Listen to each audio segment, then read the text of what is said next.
Hi everybody, welcome back. I'm sat here at the end of another Sunday with kittens at my feet and a glass of beer and just reflecting on how good it's been to get going to ground underway again. Thank you for your company along the way, and another snowy day here in Wiltshire, although nothing like as much as last Sunday. And I'm sorry about Friday's the interference on the sound on Friday. It was a really blowy one, as you could hear, and it was only really half a going to ground, wasn't it? That episode by the Winterbourne. But hopefully I'll get out into a less gusty place in the next day or two.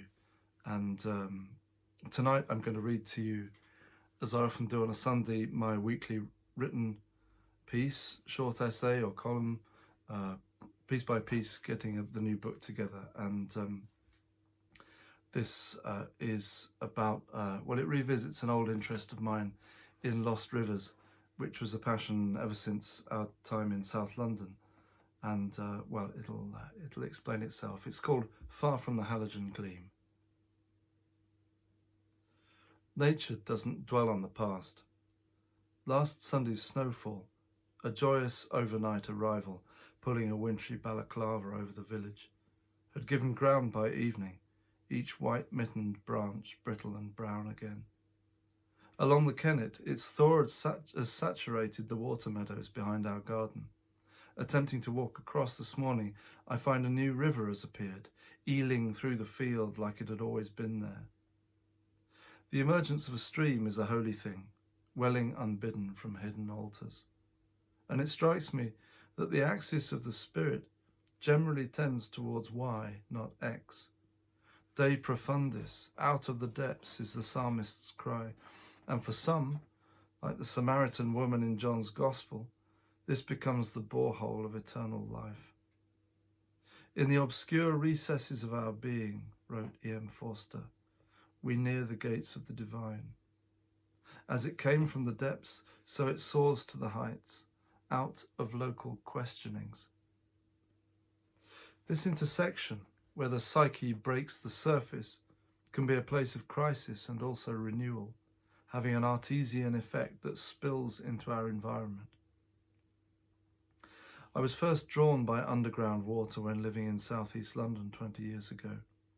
As vicar of Gypsy Hill, a small parish near Crystal Palace Park, with an unparalleled vista of the capital, I found that the Ephra, one of the tributaries of the River Thames, and a Celtic word meaning torrent, rose just yards from my church. Though culverted into the sewer system by practical Victorians, it reappeared periodically. Neighbours would show where grass grew greener and their flowers bloomed more vividly in back gardens where it passed underneath. I even met an elderly man who'd been fished out of the Ephra when an infant. In spate, the river had swamped the West Norwood streets soon after the First World War, and he owed his life to the local butcher who'd plunged in after him.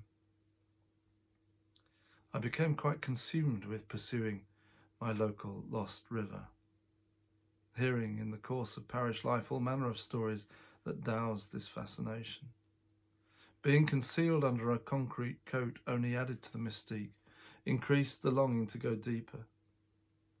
Road names like Brixton Water Lane, Ephra Road, offered clues to its invisible path, which I would pace and plot, straining energetically with my ear to drainage covers at which you could listen to it surge, dodging security cameras by the MI6 building in Vauxhall, where it emerges into the Thames.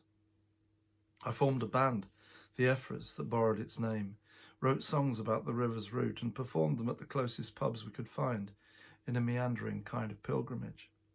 One of our haunts, the Half Moon in Herne Hill, was closed for 4 years after floods overwhelmed the vicinity in 2013. This is worth mentioning because the well-beaten boundary between country and city is often presented laterally as a battlefield of urban encroachment. Variegated campaigns in the last century, from the Soil Association to the CPRE, show how easy it is for those defending the countryside to set the built environment in antithesis, an imagined separation that idealizes or mummifies the rural and downplays the proximity of nature to urban landscapes. We saw far more foxes, of course, in South London than we do here. Not so many hares, but certainly lots of foxes. Ignoring their interdependence has also left ruralists prone to some questionable myths of Englishness that are likewise presented as under threat. Yet, if we seek depth, whatever our situation, the sense of personal space expands, even and perhaps especially in confinement.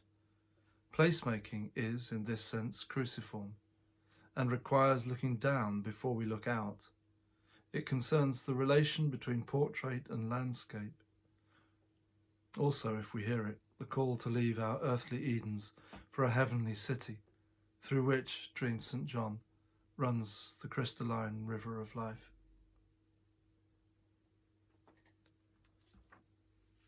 That's all for today. Look forward to seeing you tomorrow. God bless you as you go to ground.